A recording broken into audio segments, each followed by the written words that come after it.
যে আমাদের বাড়িতে সারজিৎ কয়েকবার গেছে, 2 থেকে 3 বার গেছে, নাহিদ ভাই গেছে একবার। ওরা কিছু তো দেওয়া থাকলো দূরের কথা, ওরা আমরা ফোন দিলে ফোনও রিসিভ করে না, স্পষ্ট কথা।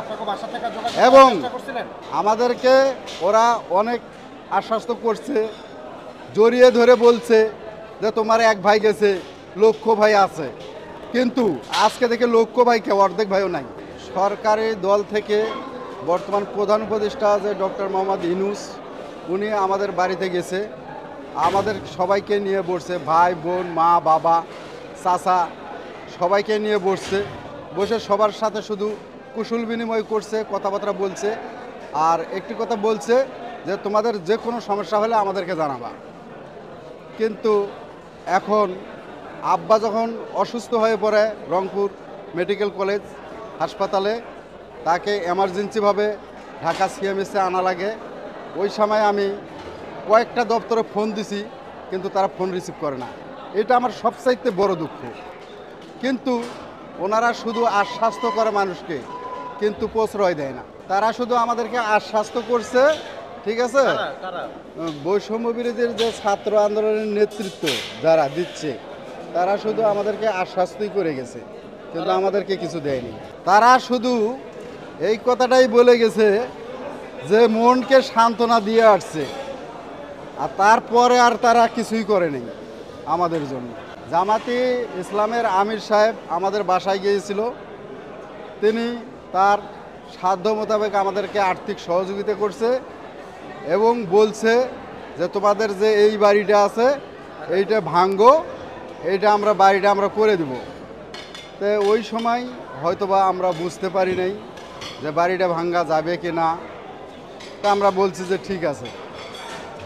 পরপর কয়েকবার প্রস্তাব দিয়েছে যে বাড়িটা ভাঙ্গো, আমরা বাড়ি করে দিই। তা আমরা বলছি যে না, সবাই নিষেধ করে, এই বাড়ি ভাঙ্গা যাবে না, এটা আবু সাইদের স্মৃতি হিসেবে এই বাড়ি থাকবে। বর্তমানে ওই অবস্থায় আছে, আমরা তাদের কাছে বাড়ি এ পর্যন্ত নেওয়ার মতো সুযোগ হয়নি আমাদের। মানে উনি দেওয়ার জন্য প্রস্তুত, আমরা নিতে পারিনি। এটা তো 10 লক্ষ টাকা চেক তিনি মিডিয়ারে ফোকাস করে দিয়েছে। আর জামাতের আমিরে আমাদেরকে যেটা দিয়েছে যে এইটা আমি মানে সে মিডিয়ারে ফোকাস করে দেয় নাই, সেটা বলছে যে এটা আমি দিলাম, এটা তুমি রাখো। এখন তাই কি দিছে, কয় টাকা দিছে, এটা তো বলে দেয় নাই। আর উনি তো বলে দিছে যে অমুক শহীদ পরিবারকে আমি এত টাকার চেক দিলাম। তো ওই জন্যে যেটা বলার সেটা বলছি, আর যেটা বলা যাবে না সেটা বলা যাবে না। যদি কোনো ব্যক্তি কাউকে যদি কিছু দান করে, যদি প্রকাশ্য না দান করে, যদি গোপনে দান করে, তাহলে সেটার রহমতটা বেশি। হ্যাঁ, বিএনপির প্রতিনিধি থেকে মির্জা ফখরুল সাহেব গেছিল, তারপরে আমাদের এলাকার বিএনপির আহ্বায়ক সাইবুল ভাই, উনি গেছিল।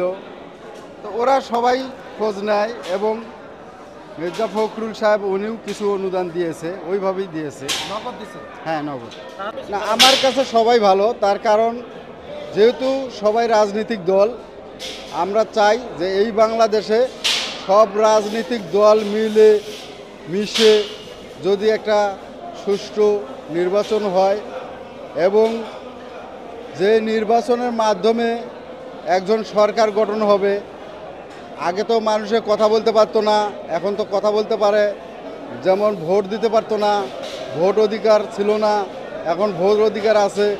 তো এটার এই নির্বাচনের ফলাফল বাংলাদেশের জনগণের উপর, এবং জনগণই দিবে সেটা যে কোন সরকার আসলে এই বাংলাদেশে একটা সুন্দর বাংলাদেশ বা সোনার বাংলাদেশ গড়ে উঠবে।